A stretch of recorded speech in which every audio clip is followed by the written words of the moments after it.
বন্ধুরা, সারা জীবন সুস্থ ও নিরোগ হয়ে দীর্ঘদিন আনন্দের সহিত বেঁচে থাকতে চাইলে, যদি আপনারা চান আপনাদের জীবনে সুখ শান্তি সমৃদ্ধি থাকুক, যদি আপনারা চান একটা আনন্দের সহিত সপরিবারে জীবন যাপন করতে, তাহলে অবশ্যই সারা জীবন সুস্থ ও নিরোগ থাকতে এই পবিত্র মাঘ মাস চলাকালীন এই একটি জিনিস অবশ্যই খান। এর ফলে আপনারা সারা জীবন সুস্থ ও নিরোগ থাকবেন এবং পরিবার থাকবে রোগমুক্ত ও আর্থিক উন্নতি হবে অবধারিত। হ্যাঁ বন্ধুরা, আপনারা একেবারে ঠিকই শুনছেন।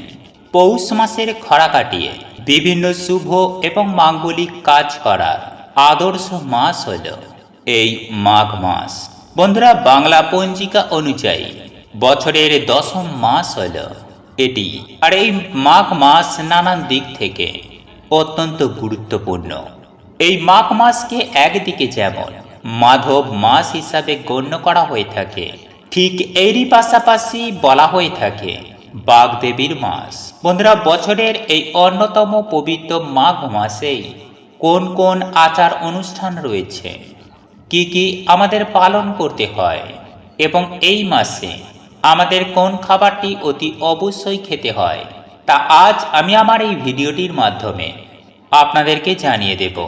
তাই এই প্রসঙ্গে বিস্তারিত জানার আগে আপনাদের বলে রাখি, আপনি যদি আমাদের এই চ্যানেলে নতুন হয়ে থাকেন তাহলে চ্যানেলটি অবশ্যই সাবস্ক্রাইব করুন এবং পাশে থাকা নোটিফিকেশন বেল আইকনটি ক্লিক করুন, কারণ আমি বিভিন্ন প্রকার তন্ত্র মন্ত্র বশীকরণ, টোটকা, বাস্তু টিপস, জ্যোতিষশাস্ত্র, পুজো আরাধনা এবং ব্ল্যাক ম্যাজিক করা নিয়ে নিত্য নতুন ভিডিও আপলোড করে থাকি, যা প্রয়োগ করার মাধ্যমে আপনার জীবনে থাকা সকল প্রকার সমস্যার সমাধান হয়ে যাবে।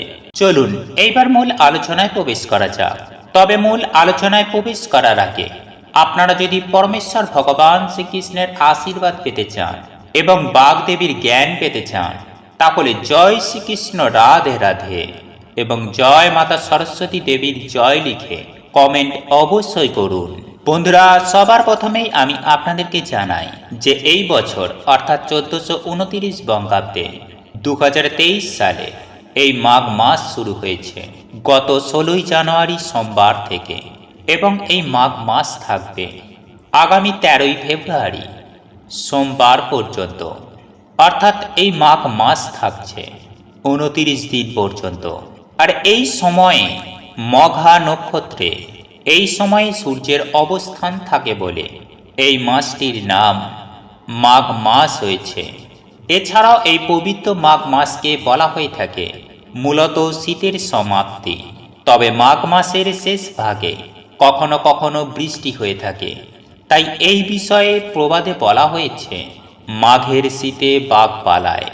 এই মাসে আমের মুকুল যেমন আসে, ঠিক তেমনই খনার বচনে বলা হয়েছে যদি বর্ষে মাঘের শেষ, ধন্যী রাজার পুণ্যি দেশ। বন্ধুরা, সনাতন ধর্ম মতে মাঘ মাসকে যথেষ্ট গুরুত্ব সহকারে দেখা হয়েছে। এই পবিত্র মাঘ মাসের বিশেষ বিশেষ দিনে যারা গঙ্গা স্নান করে থাকেন এবং তারই সঙ্গে কিছু দান করে থাকেন, তাদের প্রতি ভগবান পরমেশ্বর শ্রী বিষ্ণু অত্যন্ত প্রসন্ন হন এবং তাদের সুখ সমৃদ্ধি যেমন আসে, ঠিক তারই পাশাপাশি তাদের স্বর্গ লাভ হয়।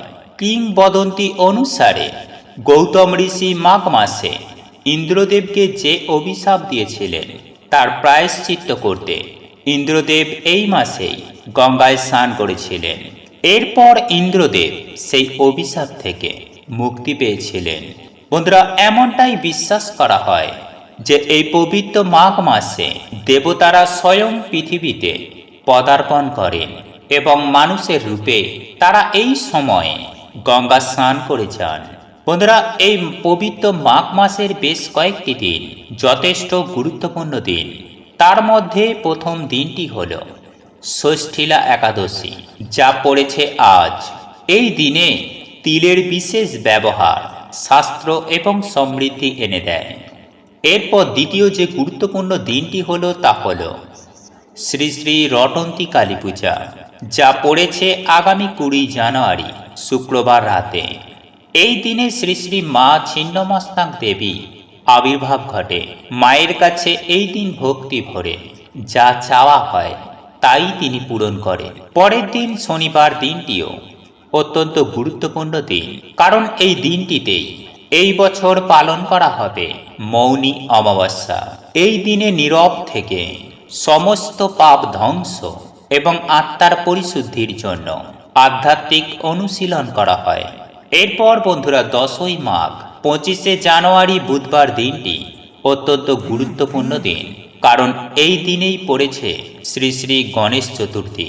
সংকটমোচন এবং সমগ্র বিঘ্ন দূর করার উদ্দেশ্যে ভগবান গণেশজির উদ্দেশ্যে এই দিন পুজো আরাধনা করা হয়। পাশাপাশি এই দিন সৌভাগ্য কামনায় শ্রী শ্রী গৌরী পূজারও বিধি রয়েছে। আর এই পবিত্র মাঘ মাসের সবচেয়ে পবিত্র গুরুত্বপূর্ণ দিন হল মূলত বসন্ত পঞ্চমীর দিন, অর্থাৎ এই বছর 26শে জানুয়ারি বৃহস্পতিবার দিন। বাগদেবীর আরাধনায় এই দিন আমরা সকলেই নিজেদেরকে নিয়োজিত করি। এছাড়াও বন্ধুরা এই মাসের আরও একটি গুরুত্বপূর্ণ দিন হল 1 ফেব্রুয়ারি 17ই মাঘ বুধবার দিন। এই দিনটি জয়া একাদশী নামে পরিচিত। এই দিনে লক্ষ্মীনারায়ণের বিশেষ পুজো আরাধনা করলে ঋণ এবং বিভিন্ন পাপ থেকে মুক্তি পাওয়া যায়। এছাড়াও এই পবিত্র মাঘ মাসে অন্যতম একটি বিশেষ গুরুত্বপূর্ণ দিন হল মাঘী পূর্ণিমার দিন। এই দিনটি পড়েছে এই বছর 21শে মাঘ 5ই ফেব্রুয়ারি 2023 রবিবার দিন। এই দিনেই ভগবান শিব এবং শ্রী বিষ্ণুর দুজনের উভয়েরই মিলিত আশীর্বাদ ও কৃপা প্রাপ্ত হয়। তাই এই দিনেই সমস্ত প্রকার মাঙ্গলিক কাজগুলি শুভ হিসাবে প্রতিপন্ন হয়। এই দিনে মা লক্ষ্মীর পুজো আরাধনা এবং সত্যনারায়ণের ব্রত সম্পূর্ণ করা হয়। এবং সর্বশেষ এই পবিত্র মাঘ মাসের গুরুত্বপূর্ণ দিনটি হল আগামী 9ই ফেব্রুয়ারি 25শে মাঘ বৃহস্পতিবার। এই দিনটিকে বলা হয় সংকট চতুর্থী। নিষ্ঠা ভক্তি সহকারে যদি এই দিনটিকে পালন করা হয় তাহলে একদিকে যেমন সন্তান লাভ হয়, ঠিক তারই পাশাপাশি সন্তানদের দুশ্চিন্তা দূর হয় এবং সমস্ত প্রকার সংকট এক নিমেষেই দূর হয়ে যায়। বন্ধুরা, পবিত্র এই মাঘ মাসে খাদ্যাভ্যাস এবং জীবনযাত্রায় কিছু কিছু পরিবর্তন অবশ্যই করা প্রয়োজন। এই পবিত্র মাঘ মাসে প্রথমত বেলা পর্যন্ত দেরি করে ঘুমানো এবং স্নান না করা কখনোই কিন্তু করা উচিত নয়। দ্বিতীয়ত বন্ধুরা, এই পবিত্র মাঘ মাস শুরু হওয়ার সাথে সাথেই ধীরে ধীরে গরম জল ছেড়ে স্বাভাবিক জল দিয়ে স্নান শুরু করা প্রয়োজন। এতে শরীর অনেক সুস্থ এবং নিরোগ থাকে। এছাড়াও এই পবিত্র মাঘ মাসে যে খাবারটি অতি অবশ্যই সপরিবারে খাওয়া প্রয়োজন তা হলো তিল এবং গুড়। হ্যাঁ বন্ধুরা, তিল এবং গুড় এই মাসে অতি অবশ্যই খাওয়ার চেষ্টা করুন। এই তিল এবং গুড় এই দুটি খাবার খেলে এই সময়ে রোগ প্রতিরোধ করার ক্ষমতা অত্যন্ত হারে বৃদ্ধি করে। এর পাশাপাশি অর্থনৈতিক সমস্যাও সুনিশ্চিতভাবে দূরীভূত হয়। তবে বন্ধুরা, এই পবিত্র মাঘ মাসে মূলও খেতে নেই, এতে রাহু দোষ বৃদ্ধি পায়। তাই এই পবিত্র মাঘ মাসে অন্ন, বস্ত্র, তিল, গুড়, কম্বল, ঘি, গীতা, গম, জল দান করা অত্যন্ত শুভ হিসাবে গণ্য। যদি ঘরের প্রবেশদ্বারে কোনো ব্যক্তি সাহায্যের জন্য আসে তাহলে তাকে খালি হাতে কখনোই ফিরিয়ে দেবেন না, এতে শনি দোষ হয়। বন্ধুরা, এই পবিত্র মাঘ মাসকে যেহেতু মাধব মাস বলা হয়ে থাকে, তাই এই মাসে যদি প্রত্যেকটা দিন স্বয়ং পরমেশ্বর ভগবান শ্রীকৃষ্ণের ওম নমো ভগবতে বাসুদেবায় এই মন্ত্র উচ্চারণের মাধ্যমে তার পূজা করতে পারেন, তাহলে সেক্ষেত্রে সব থেকে উত্তম। বন্ধুরা, আপনাদের এই ভিডিওটি যদি পছন্দ হয়ে থাকে তাহলে ভিডিওটি লাইক করুন, কমেন্ট করুন এবং বন্ধুদের সাথে শেয়ার অবশ্যই করুন। মনে রাখবেন, আপনার একটি শেয়ার অনেক মানুষকে উপকৃত করতে পারে।